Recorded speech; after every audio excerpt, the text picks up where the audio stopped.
Hello everyone, welcome back to my channel. तो यहाँ पे देखेंगे 2 नवंबर के द हिंदू में हमें क्या क्या पढ़ना है। तो चलिए स्टार्ट करते हैं। यहाँ पे देखो एक आया हुआ है जो कि हमारे एग्ज़ाम की बात यहाँ हुई है। UPSC Titan rules for appointment of state police chief. तो हम यहाँ पे देखेंगे यहाँ पे ये क्या कहना चाह रहे हैं।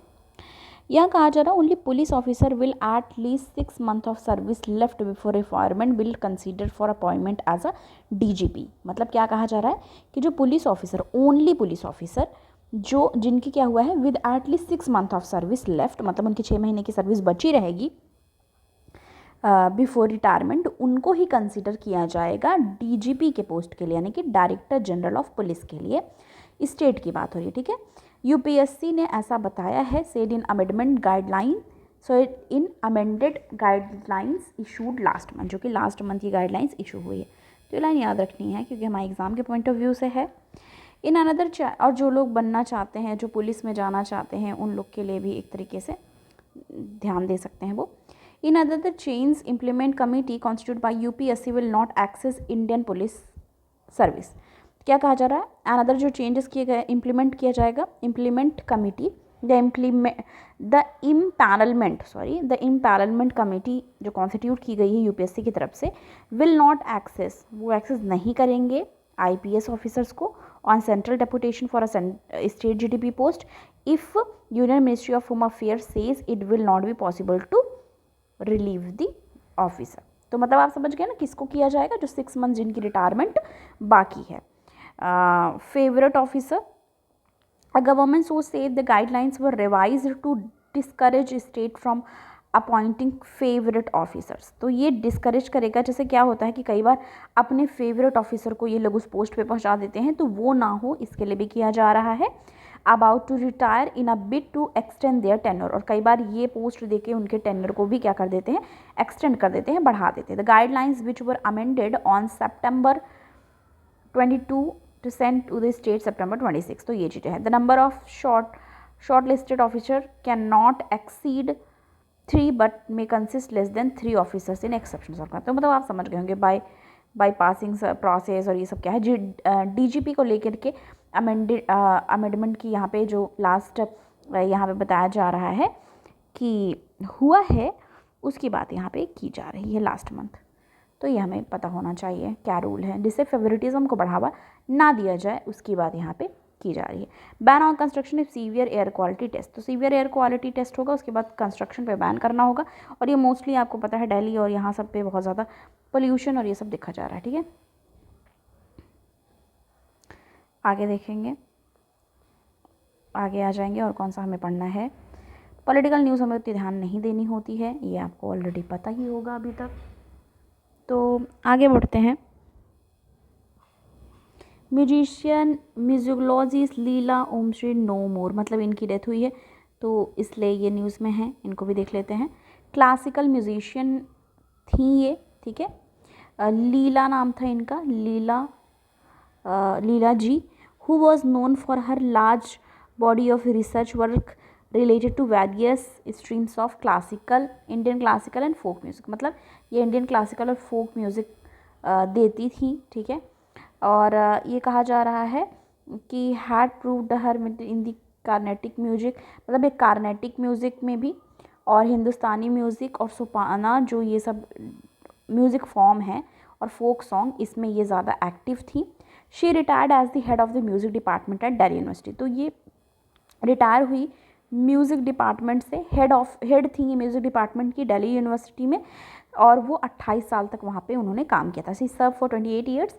सम of her major book include, मतलब इनकी कुछ बुक्स हैं जो कि मेजर बुक्स हैं इनके, इंपॉर्टेंट बुक्स, जिसमें कौन कौन से हैं यहाँ पे बताया जा रहा है। 1 मिनट। एक है इमोटिव ऑफ इंडियन म्यूज़िक, ठीक है, और Indian music and allied arts 5 volumes हैं जिसके, और ये कुछ हैं जैसे कि यहाँ पे है लास्य रचनकाल एंड लीला, और लीला ओमजरियूड, मतलब इन्होंने ये सारी जो बुक है वो लिखे हैं। तो जहाँ पे स्टार बना वो इम्पॉर्टेंट चीज़ है, ये हमको याद रखना है, ठीक है। यहाँ पे देखो, राइटर स्कॉलर, वसंथन, ठीक है, writer scholar Vasanthan gets Kerala literary prize, तो इनको प्राइज़ मिला है। राइटर और स्कॉलर है ये SK वसंथन, जिनको मिला है। और टॉप प्राइज़ है ये जो कि केरला गवर्नमेंट के द्वारा दिया जाता है। Minister for culture Sajid Sarin announce the award on Wednesday को अनाउंस हुआ। और ये जो हैं जिनको अवार्ड मिला है वो 88 के हैं। और इनका वर्क किस किस में मिला? थ्रू हिज वर्क, जो कि मल्टीपल जनरे जैसे कि novel, short story, essay, history and translation generated the attention of the scholar and the book love by jury font. तो मतलब इसलिए इनको दिया गया है कि इन्होंने बहुत ही उसमें काम भी किया है। आगे आएंगे एडिटोरियल वाले पेज पे, जिसमें क्या कहा जा रहा है? Impacting a woman freedom to reproductive choice. तो मतलब क्या कहा जा रहा है कि रिप्रोडक्टिव चॉइस की बात यहाँ पे की जा रही है, ठीक है। Impacting a woman freedom to reproductive choice, तो इस पे देखते हैं क्या कहा जा रहा है, यहाँ पे पढ़ेंगे। ऑन अक्टूबर 16, ठीक है, क्या कहा जा रहा है? X versus union of India, the Supreme Court of India decline permission to a woman who was seeking to terminate 26 week long pregnancy. मतलब 26 वीक की, ठीक है, प्रेगनेंसी जो है उसको सुप्रीम कोर्ट ने क्या कर दिया? डिक्लाइन कर दिया कि वो टर्मिनेट नहीं कर सकती, अबॉर्ट नहीं कर सकती। Bench presided over by justice मतलब चीफ जस्टिस जो हैं DY चंद्रचूड़ जी थे उस बेंच में। Held at the woman case fail outside the scope of medical termination of pregnancy MTP act 1971। तो क्या कहा जा रहा है कि ये जो केस है वो किस स्कोप से बाहर है? ये लाइन याद रखनी है आपको, ठीक है। पहले आपको जैसे होता नहीं कि ये बोलते कि इतने तक है, इतने वीक तक है तो आप टर्मिनेट कर सकती हो, अबॉर्ट कर सकती हो, पर इससे ऊपर है तो आप नहीं अबॉर्ट कर सकती, नहीं टर्मिनेट कर सकती।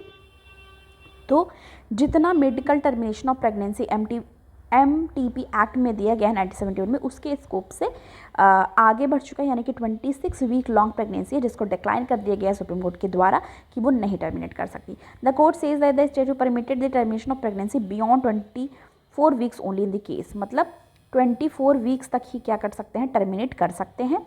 इन case where the foetus exhibit substantial abnormality और where the human life was under direct threat. मतलब कह रहे हैं कि जैसे कोई एबनॉर्मेलिटी दिखती है, मतलब कई बार होता नहीं कि कोई अंग प्रॉपर नहीं बना है जो बच्चा है वुम्ब में, ठीक है, या उससे माँ की जान को खतरा है, ये बहुत सारी ऐसे कॉम्प्लिकेशंस है, तब आप करा सकते हो। ये भी एक कंडीशन वहाँ पे जोड़ी गई है। Since doctor would have terminate a viable foetus, the भ्रूण कहते हैं ना जो बच्चे का वो होता है, मतलब अंदर पलता रहता है, मतलब पूरी तरीके से नहीं बना रहता। The court rejected the plea to exercise extraordinary power. अब क्या पता चला? Viable foetus versus women right. तो यहाँ पे वुमेन राइट को इंक्लूड कर दिया गया है। अब देखो ये जैसे ये आया हुआ है ना न्यूज़, इस तरह का न्यूज़ एस्से में आ सकता है, ठीक है, एस्से वगैरह में इस तरह के पॉइंट्स आते हैं वुमेन राइट्स और इन सब चीज़ों को ऐड करके, तो वहाँ पे हम ये सब पॉइंट्स ऐड कर मतलब लिख सकते हैं। अच्छा, मैं एक काम करूँगी, जो टॉपर्स आंसर रहती है ना जो दिए रहते हैं जैसे विजन के साइड पे या बहुत सारे साइड पे, वो भी हम डिस्कस करेंगे कि वो लोग जो टॉपर्स हैं वो कैसे आंसर लिखते हैं। तो क्या कहा जा रहा है? Viable foetus versus women right, judgement fall short to bestowing any explicit right of the unborn, but the upshot of its conclusion is that when a fetus become viable and it's capable of surviving outside mother uterus, the woman right to choose stand extinguished barring circumstances whether the specific condition outlined the MTP Act are met। मतलब MTP Act के through देखना पड़ेगा कि वो terminate कर सकती कि नहीं, जो कि हमने अभी देखा, ठीक है। Judgment does not engage in question and as a result of the place right of fetus at a pedestal above that right of pregnancy woman to her privacy and dignity। ये लाइन याद रखनी है। क्या कहा जा रहा है कि यहाँ पे देखो कहा जा रहा है प्लेस राइट ऑफ फोइटस, ठीक है, foetus at a pedestal above that of the right of a pregnant woman to her privacy and dignity. तो मतलब जो औरत है जो प्रेग्नेंट है उसकी प्राइवेसी एंड डिग्निटी की भी बात यहाँ पे करी जा रही है, फर्स्ट पॉइंट।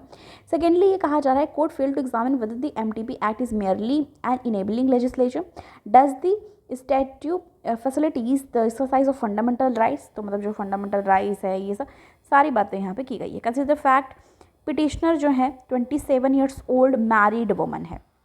तो जो ये पिटीशन फाइल किया है जिसने पिटीशन यहाँ पे, तो वो 27 साल की एक वुमन है विद, देखो उनका नाम यहाँ पे नहीं वो किया गया है क्योंकि वो नहीं चाहती होंगी कि उनका नाम बताया जाए, विद 2 चिल्ड्रन, मतलब उनके ऑलरेडी 2 बच्चे हैं।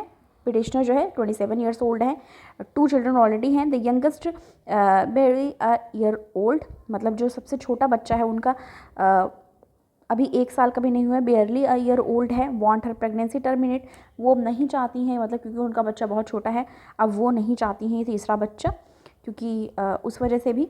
Want her pregnancy terminate, she became aware of her pregnancy only 20 weeks in as she had lactational amenorrhea and the condition in which women who are breastfeeding have amenorrhea। अब देखो, तो ये lactating mother है, मतलब इनका बच्चा अभी 1 साल का है, और जब ये प्रेग्नेंट हुई तो वो 1 साल का भी नहीं था, मतलब 1 साल ऑलमोस्ट 1 साल होने को है, अभी हुआ भी नहीं है। तो एक लैक्टेटिंग मदर है। लैक्टेटिंग मदर का मतलब आपको पता है, जो महिलाएं जिनके बच्चे होते हैं, जो अपने बच्चों को दूध पिलाती हैं, उनकी बात यहाँ कह जैसे फीड करती हैं, आप सही वर्ड यहाँ पे यूज़ कर सकते हो। तो जो फीडिंग मदर हैं उनकी बात की जा रही है, तो उनको ये कंडीशन रहती है हैड लैक्टेशनल एमनोरिया, ठीक है। तो उसमें क्या होता है, यहाँ बताया जा रहा है breast feeding have amenorrhoea that is not menstruating, ठीक है, मतलब वो मेंस्ट्रुएट नहीं कर रही थी, ठीक है। पीरियड्स की बात यहाँ हो रही है। petitioner submitted before the court that when the ultimately underwent an ultrasound scan, तो उसके बाद देखा उसने कि उसको नहीं पीरियड्स हो रहे थे, फिर वो अल्ट्रासाउंड कराई तो इसमें सिम्टम्स आया discomfort, she was found to be 24 weeks pregnant, मतलब आप समझ रहे हो कि उनको फिर ये पता चला कि वो 24 वीक्स प्रेग्नेंट है। अब ये सब बातें जिन्होंने डिस्कस की है वो एडवोकेट हैं, प्रैक्टिस कर रहे हैं मद्रास हाई कोर्ट में। पिटिशनर प्ली उन्होंने डाला और ये सारी चीज़ें की। अब इसमें बहुत सारी चीज़ें दी हुई हैं, पर मेन जो है हमने यहाँ से देख लिया कि सुप्रीम कोर्ट ने डिक्लाइन कर दिया है। दूसरा है AI and the issue of human centricity in the copyright law. Copyright law के बारे में हमने कई बार पढ़ा है, पेटेंट लॉ के बारे में भी पढ़ा है। तो चीज़ें हमेशा देखा करो, साल 2 साल चीज़ें पुरानी रिपीट होती रहती, इसलिए हमें 2 साल से अगर आप पढ़ रहे हो न्यूज़पेपर तो आपको एक टाइम के बाद चीज़ें पता ही चल जाती हैं कि ऐसी ऐसी चीज़ें हैं, न्यूज़ हमने ऑलरेडी देखे हैं, कुछ चीज़ें एड ऑन वहाँ पे होती हैं। The executive order in the US issued by Biden administration और अक्टूबर 30, किस चीज़ के बारे में, safe secure and trustworthy artificial intelligence के बारे में।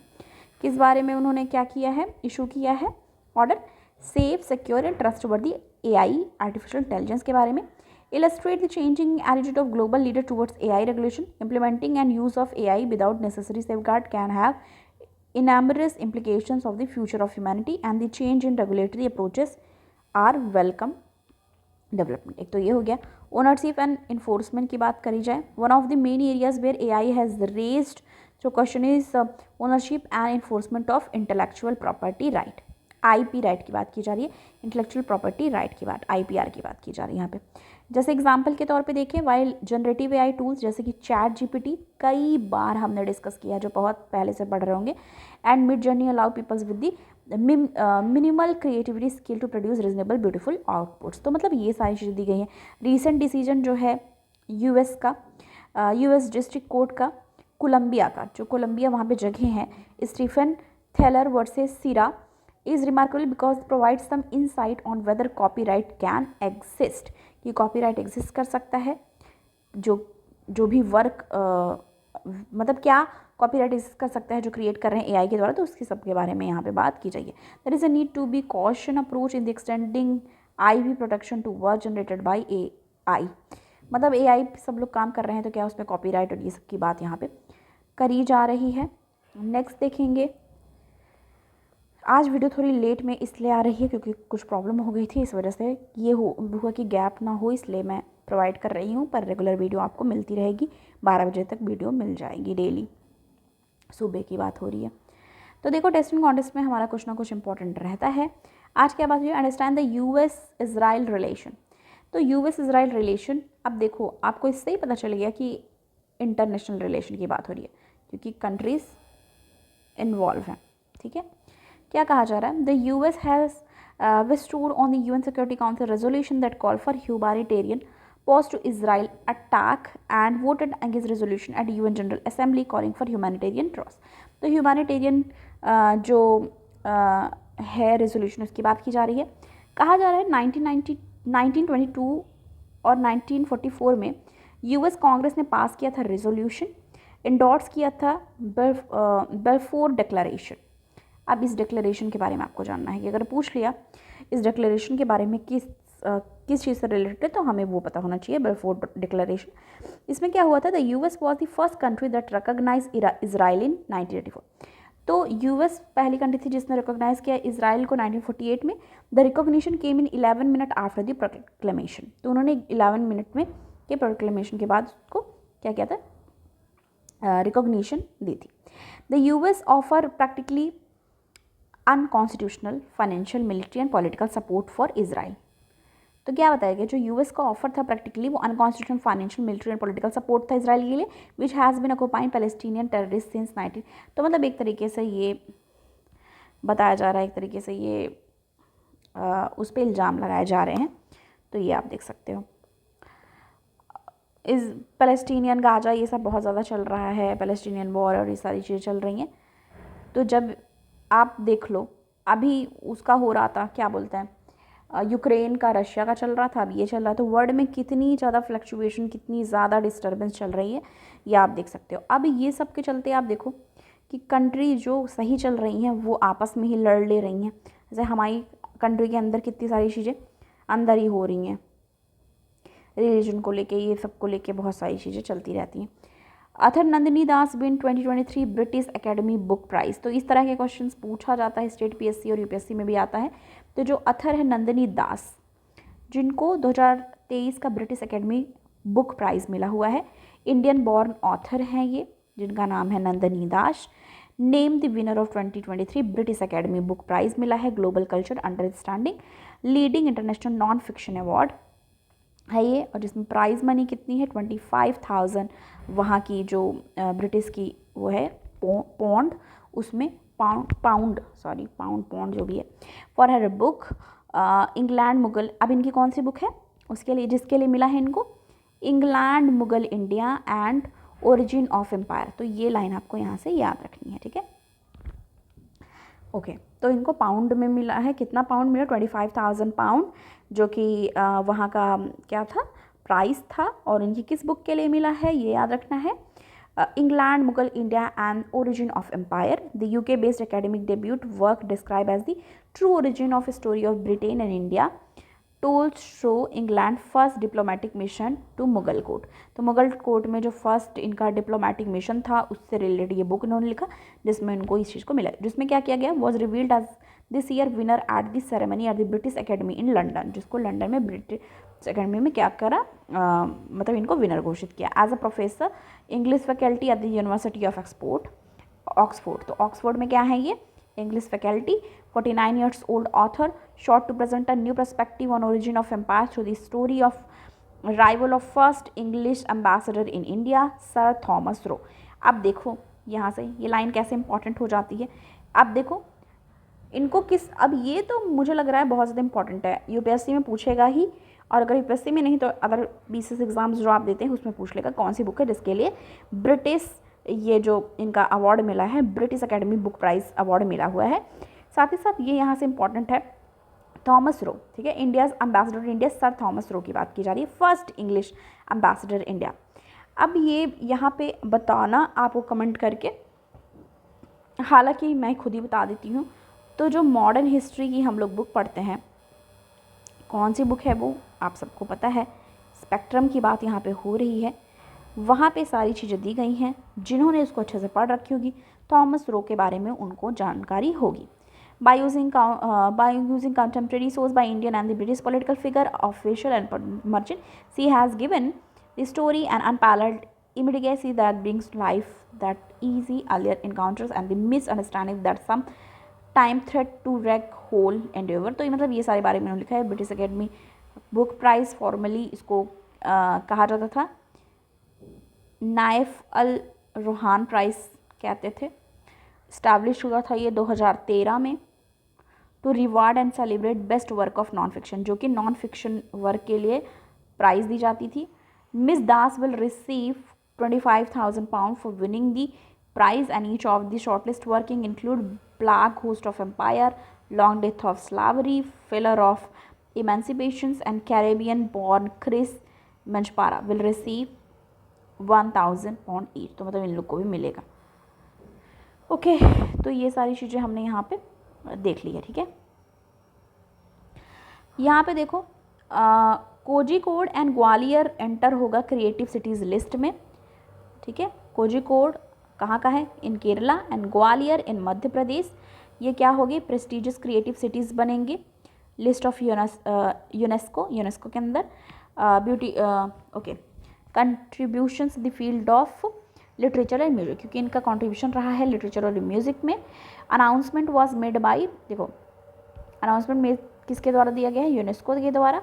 वर्ल्ड सिटीज़ डे 55 सिटीज़ ने ज्वाइन किया है यूनेस्को क्रिएटिव सिटीज़ नेटवर्क को, UCCN को, जिसमें बताया जा रहा है new cities acknowledge their strong commitment. और इसमें बात की है congratulation to people of Kozhikode and Gwalior has remarkable achievement, ऐसा प्राइम मिनिस्टर नरेंद्र मोदी जी ने ट्वीट किया है।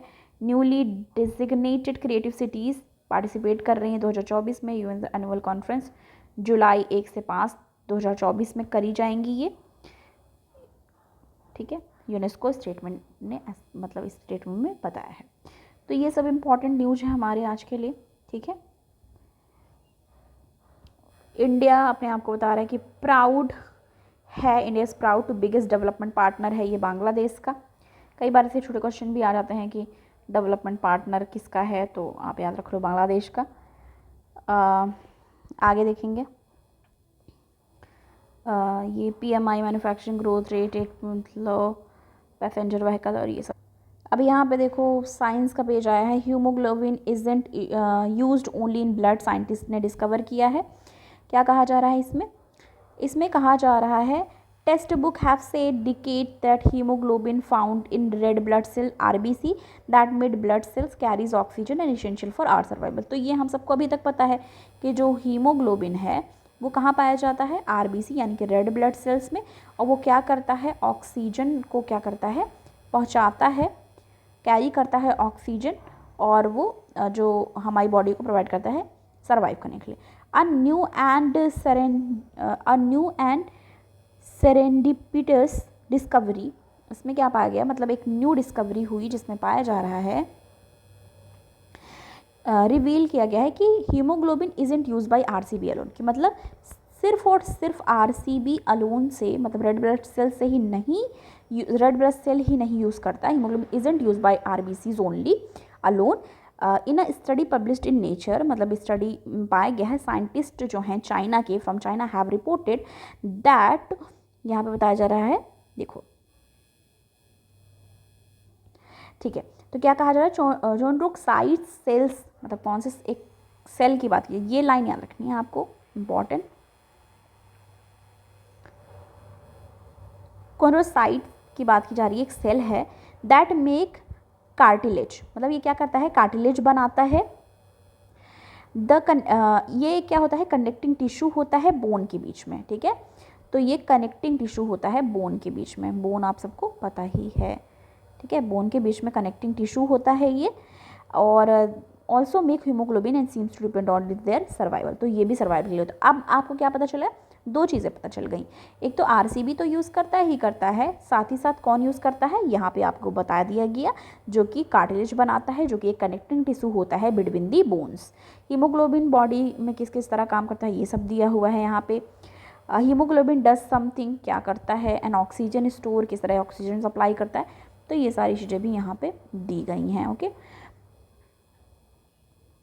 तो ये हमने देखा यहाँ पे, तो ये लास्ट पेज होता है यहाँ पे। बस आज के लिए इतना ही, बाकी आप चैनल अगर वीडियो पसंद आए लाइक करें, ज़्यादा से ज़्यादा शेयर करें लोगों को, और चैनल पे आप नए हैं तो सब्सक्राइब करना ना भूलें। मिलती हूँ मैं आपको नेक्स्ट वीडियो के साथ। Thanks for watching.